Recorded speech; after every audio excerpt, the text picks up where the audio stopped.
저의 두 자녀 중 첫째 이름은 유은이이고 둘째 이름은 유빈이입니다. 같은 유자 돌림이라 가끔 이름을 부를 때 헷갈려서 유은이에게 유빈이라고 유빈이에게 유은이라고 할 때가 꽤 많습니다. 둘 다 똑같이 사랑해서 그렇게 되는 건지 모르겠습니다. 그런데 애들이 더 커서 정확히 알아듣게 된다면 썩 기분 좋지는 않을 것 같습니다. 그래서 첫째 유은이는 첫째로서의 애정이 있어서 그냥 유은이라고 많이 부르고 둘째는 그냥 아들이라고 많이 부릅니다. 이렇게 함으로 이름을 다르게 부르는 실수를 줄여가려고 합니다. 그런데 이름 대신 우리 딸, 우리 아들이라고 부를 때 느낌이 좀 다른 것 같습니다. 다 그런 건 아니겠지만 딸이라고 부를 때 더 마음에 다가오는 사랑스러움, 아들이라 부를 때 다가오는 듬직함이 있습니다. 같은 사람이지만 그 사람은 어떤 호칭으로 부르느냐에 따라 그 사람에 대한 느낌과 기대하는 바가 다르게 다가올 수 있습니다. 오늘 본문 말씀에서 사도 바울은 그의 영적인 아들 디모데에게 오직 너 하나님의 사람아 라고 부르고 있습니다. 이 하나님의 사람이라는 호칭은 디모데로 하여금 자신이 어떤 존재이며 어떤 삶을 살아야 마땅한 것인가를 일깨워 주는 것입니다. 그래서 하나님의 사람으로서 피할 것은 무엇인지, 해야 할 싸움은 어떤 것인지, 무엇을 취하고 무엇을 지켜나가고, 그리고 이러한 하나님의 사람들의 사역과 삶을 이끄시는 하나님께 돌릴 찬양은 무엇인지 말씀하고 있습니다. 오직 너 하나님의 사람아. 모든 그리스도인들에게 하나님은 오늘도 하나님의 사람아 라고 부르시고 우리의 삶의 모습이 어떠해야 하는지 말씀해 주시고 있습니다. 중요한 건 오직입니다. 마땅히 행해야 할 것입니다. 그래서 첫째, 우리는 믿음의 선한 싸움을 해야 합니다. 11절에서 12절 말씀입니다. 오직 너 하나님의 사람아 이것들을 피하고 의와 경건과 믿음과 사랑과 인내와 온유를 쫓으며 믿음의 선한 싸움을 싸우라. 영생을 취하라. 이를 위하여 내가 부르심을 입었고 많은 증인 앞에서 선한 증거를 증거하였도다. 믿음의 선한 싸움을 하기 위해서는 먼저 피할 것이 있습니다. 그래서 먼저 교만함입니다. 4절 말씀입니다. 저는 교만하여 아무것도 알지 못하고 변론과 언쟁을 좋아하는 자니 이로써 투기와 분쟁과 해방과 악한 생각이 나며, 이것은 3절 왜 교만하게 되냐 하면 예수님의 말씀과 경건에 관한 교훈을 따르지 않을 때 나타납니다. 그 당시 에베소 교회에 있었던 거짓 교사들은 예수님의 말씀보다 자신들이 하나님과 구원에 관한 깊은 지식을 갖고 있다고 생각했습니다. 그들 가운데는 자신들만이 참된 영적 지식을 갖고 있다고 착각하는 영지주의자들도 있었습니다. 이러한 교만한 모습은 변론과 언쟁을 좋아하는 것으로 이어지고 투기하게 되고 분쟁을 일삼고 진리를 따르는 자들을 회방하고 악한 생각이 나고 결국 5절 마음이 부패하여져서 진리를 잃어버리고 신앙을 이익의 수단으로 생각하며 서로 다투게 됩니다. 다음으로 10절 말씀입니다. 돈을 사랑함이 일만하게 뿌리가 되나니 이것을 사모하는 자들이 미혹을 받아 믿음에서 떠나 많은 근심으로써 자기를 찔러도다. 돈을 사랑하는 것을 피해야 한다는 것입니다. 돈을 가지는 것은 죄가 아닙니다. 그러나 돈을 사랑해서 믿음에서 떠나는 것은 악한 것이라는 것입니다. 우리도 믿음의 선한 싸움에서 이것들을 피해야 하지만 쉽지 않습니다. 세상의 어떤 풍조 속에서도 믿음을 지키는 것이 선한 것이다. 이것을 깨닫지 못한다면 싸울 수 없을 것입니다. 예수님의 말씀과 가르침에서 조금만 벗어나면 우리는 교만해질 수 있습니다. 그래서 신앙을 이익의 수단으로 이용할 수 있습니다. 그리고 가장 무서운 것은 돈을 사랑하는 것입니다. 돈이 많다고 믿음이 좋은 사람도 아니고 돈이 적다고 믿음이 좋은 사람도 아닙니다. 돈 때문에 자주 신앙적으로 시험 들 때마다 우리는 하나님에 대한 믿음을 점검해 보아야 합니다. 피할 것이 있다면 이제 쫓을 것이 있습니다. 의와 경건과 믿음과 사랑과 인내와 온유입니다. 의인은 하나님께서 인정하시는 우리의 공정하고 참된 모습입니다. 경건은 하나님을 향한 경외심과 더불어 하나님을 닮아가는 것입니다. 믿음은 다른 것이 아니라 하나님과 그의 말씀을 신뢰하는 것을 말합니다. 사랑은 의와 경건을 실천하게 하는 동력이 되고, 인내와 온유는 자신과 다른 사람과의 관계 속에서 믿음의 싸움을 견디게 하는 것입니다. 그런데 우리는 믿음의 선한 싸움만 하는 것이 아닙니다. 우리에게 주어진 영생을 붙잡아야 합니다. 영생은 어떻게 주어질까요? 영생은 예수 그리스도를 믿을 때 주어지는 하나님의 선물이고 우리를 위해 준비된 면류관입니다. 이것은 믿음의 선한 싸움을 하는 우리에게 격려가 되는 것입니다. 왜냐하면 영생을 생각할 때 우리는 싸움을 계속해서 할 수 있기 때문입니다. 싸움이 어렵지만 영원한 생명을 붙잡으면 우리는 달라집니다.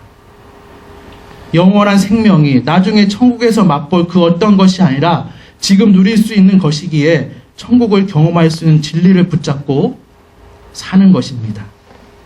그것은 의입니다. 의를 붙들 때 하나님 앞에서 정의롭고 공정하며 참되게 살아갈 것입니다. 경건입니다. 하나님을 향한 두려움과 하나님을 닮아가기를 즐거워하게 될 것입니다. 그것은 믿음입니다.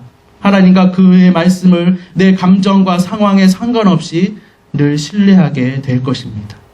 그것은 사랑입니다. 사랑의 동기와 동력이 될 때 의와 경건을 실천하게 될 것입니다. 그것은 인내와 온유입니다. 믿음의 싸움을 끝까지 견디게 할 것입니다. 이것을 늘 기억하고 이 땅의 믿음의 싸움 우리 앞에 다 있습니다.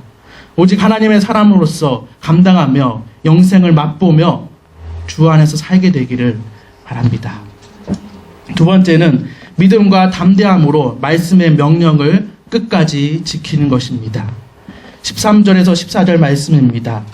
만물을 살게 하신 하나님 앞과 본도 빌라도를 향하여 선한 증거로 증거하신 그리스도 예수 앞에서 내가 너를 명하노니 우리 주 예수 그리스도 나타나실 때까지 점도 없고 책망 받을 것도 없이 이 명령을 지키라. 사도 바울은 하나님 앞과 그리스도 예수 앞에서 명령합니다. 하나님과 예수님을 증인으로 세우고 명령하는 것입니다. 먼저 바울이 하나님을 만물을 살게 하신 분으로 표현한 이유는 무엇일까요? 디모데가 사도 바울의 권면과 기도를 잘 받아 이제 복음의 진리를 전파하고 잘못된 것을 바로잡을 것입니다. 그러나 그것을 거짓 교사들이 가만히 두지 않을 것입니다. 극단적으로 생명의 위협이 있을지도 모르지만 거기에 굴하지 않는 믿음을 가지게 하기 위해서 만물을 살게 하신 하나님으로 표현하고 있습니다. 그리고 본디오 빌라도를 향하여 선한 증거로 증거하신 그리스도 예수님. 선한 증거로 증거하셨다는 것은 훌륭한 신앙 고백을 했다는 것입니다. 사형을 집행할 수 있는 당시 빌라도 총독 앞에서의 고백이었습니다. 이렇게 하나님과 예수님이 증인되심으로 디모데는 예수님이 다시 오실 때까지 점도 없고 책만 받을 것도 없이 이 명령을 지켜야 합니다. 이 명령은 무엇일까요? 사도 바울이 1장에서부터 지금까지 강조했던 것. 거짓 가르침을 경계하고 기도에 힘쓰며 말씀의 바른 교훈을 잘 가르치고 경건에 힘써야 한다는 명령입니다. 이 명령은 주일 하루만 지키는 것이 아니라 예수님이 다시 오실 때까지 지키는 것입니다. 하나님의 사람은 하나님과 예수님이 증인입니다. 이 명령을 두려워해서 피하거나 물러설 필요가 없습니다. 외부의 압력이나 나의 내부의 유혹에도 굴하지 않습니다. 다시 살게 하신 하나님과 생명의 위협 앞에서도 담대했던 예수님이 늘 우리 앞에 계십니다. 그래서 믿음을 가지고 담대해야 합니다. 구체적으로 진리를 잘 분별하고 기도에 힘쓰며 말씀의 교훈을 늘 사모하고 배우며 경건에 힘써야 합니다. 예수님이 다시 오실 때까지 그래야 합니다. 평생 그런 삶을 살기로 결단하고 살아가는 것입니다. 하나님 사람으로 그렇게 살아갈 때 하나님과 예수님이 우리 삶에 우리 믿음의 이 싸움에서 증인되시고 인도하시고 보호해 주시는 은총을 받게 될 것입니다. 마지막으로 세 번째는 하나님께 마땅한 찬양을 돌려야 합니다. 15절에서 16절 말씀입니다. 기약이 이르면 하나님의 그의 나타나심을 보이시리니 하나님은 복되시고 홀로 한 분이신 능하신 자이시며 만왕의 왕이시며 만주의 주시오. 오직 그에게만 죽지 아니함이 있고 가까이 가지 빛에 거하시고 아무 사람도 보지 못하였고 또 볼 수 없는 자신이 그에게 존귀와 영원한 능력을 돌릴지어다. 아멘. 하나님에 대한 이 위대하심, 이에 대한 찬양을 왜 해야 할까요? 우리를 하나님의 사람으로 믿음의 선한 싸움으로 부르시는 하나님이 어떤 분이신지를 다시 한번 기억하기 위해서입니다. 먼저 하나님은 복되시고 홀로 한 분이신 능하신 자시며 만왕의 왕이시며 만주의 주이시오. 이 구절은 하나님만이 전능하시며 하나님께 모든 것에 주권이 있으며 그분이 다 주관하신다는 말씀입니다. 우리가 믿음의 싸움에서 왜 약해질까요?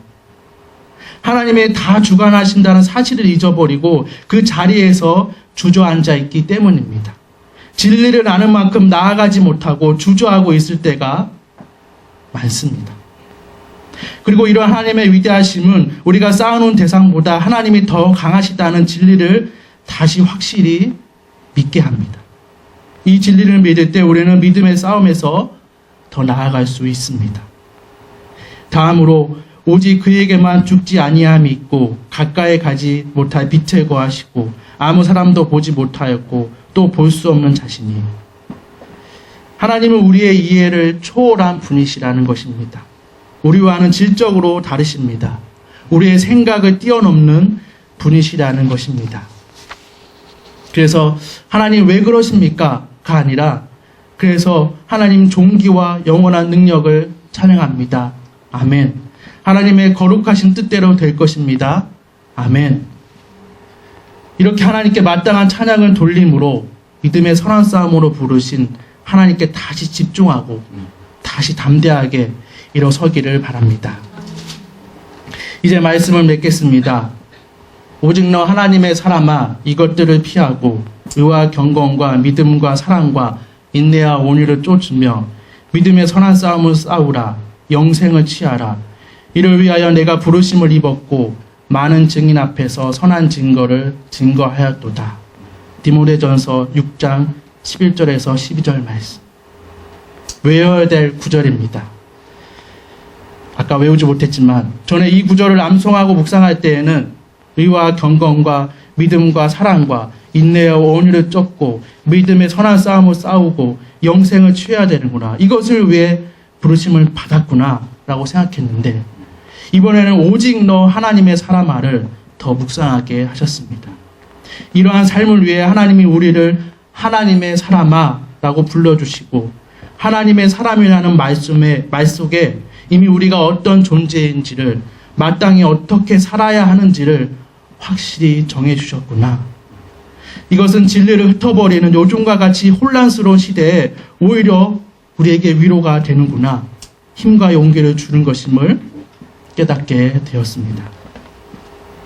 그래서 우리가 하나님의 사람임을 기억하며 실제로 하나님은 우리를 하나님의 사람아 라고 부르시고 계시다는 것을 깨닫고 영생을 붙들며 믿음의 싸움을 오늘도 내일도 합시다. 이것은 선한 것입니다. 우리는 하나님과 그리스도 예수 앞에서 명령을 받았습니다. 그래서 믿음과 담대함으로 말씀의 명령을 끝까지 지켜나갑시다. 하나님은 위대하시고 거룩하시고 그분의 뜻대로 이루시고 영광과 존귀를 받으십니다. 이것을 매일 찬양하며 오직 하나님의 사람으로서 믿음의 선한 싸움을 승리하게 되는 우리 모두가 되기를 간절히 바랍니다.